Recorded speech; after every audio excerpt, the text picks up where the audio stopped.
And it's something that we just keep talking about each hurricane season, rapid intensification. I was working this Saturday when Melissa was still a tropical storm. The next day, it was already a major hurricane.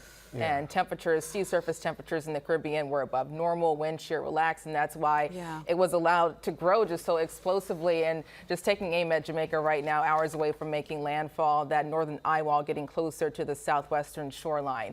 But for us closer to home, skies are clear to partly cloudy, and we'll see increasing clouds heading throughout this afternoon. By tomorrow, mostly cloudy and an AccuWeather alert for heavy rain and gusty winds on Thursday. It's 48 in Central Park, southwest winds near 14 miles per hour. So it is getting breezy. Another small change on tap today.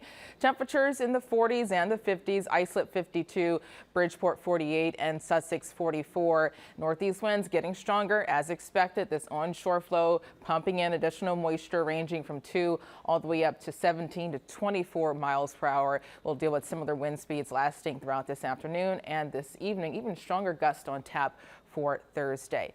Clouds are increasing, especially along the coast, the city in spots south and east, and clouds will continue to move farther inland throughout this afternoon. But you'll hold on to more sunshine longer across the Catskills and northwest New Jersey. The bigger picture is showing an area of low pressure off the coast of North and South Carolina that will continue to move to the northeast. This first low pressure system will bring us this batch of cloud cover, maybe even some drizzle and misty conditions tonight. But another low approaching from the southwest will bring us a round of heavier rainfall on Thursday. Throughout this afternoon, clouds increase, maybe some drizzle, light rainfall down the Jersey Shore, even for the east end. Tomorrow, more widespread cloud cover, highs a little cooler in the lower 50s. Early Thursday morning, we start out dry, but after sunrise, that's when more widespread rain spreads in from south to north around the tri-state. And by Thursday afternoon, we could see pockets of heavier rainfall mixing in.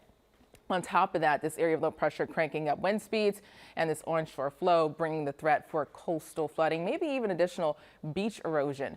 On Friday, this system starts to pull away from us. We still could see an isolated shower for Halloween, but it's mainly dry, which is good news. Just prepare and dress for a breezy evening for trick-or-treating with winds gusting up to 30 to 35 miles per hour and temperatures in the 50s, so that can make it feel a little cooler and make sure those Halloween decorations are secured. Looking ahead to this weekend, sunshine and clouds and highs in the 50s. The bigger picture showing a futurecast heading into Wednesday and Thursday, showing a batch of more widespread activity coming in, even a chance for some localized heavier rainfall that could lead to some isolated pockets of flooding. Rainfall totals could range between 1 to 3 inches, some localized heavier amounts, but still watching Category 5 Hurricane Melissa, max sustained winds near 185 miles per hour. The strongest part of this hurricane, the outer edge of the eye wall, now getting closer to Black River, the southwestern shoreline that will make landfall late this morning throughout the early afternoon hours, bringing the strongest winds across the western corner of the island near Montego Bay, and even the threat for flooding all across the rest of the island that will continue to pass offshore this weekend. For us throughout this afternoon, a high of 57.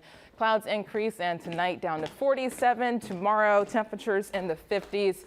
Patchy drizzle, but most of the rain holds off until Thursday. That's when we have an AccuWeather alert for gusty winds and also pockets of downpours, even coastal flooding. But Friday, not bad.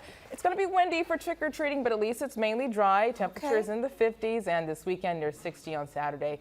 55 on Sunday. So layers under the costumes. Yes, and make sure everything's secured, and you know, the decorations, the skeletons are, you know. By the way, I don't want to lose any skeletons. Not to go too far back, but you're talking about climate change, and I just want to reiterate, like, I worked in California, the number of wildfires we've seen over the past 10 years, and the intensity we saw what just happened in Palisades in different regions. Climate change is showing its face in a lot of different natural disasters, so just putting it out there. All right.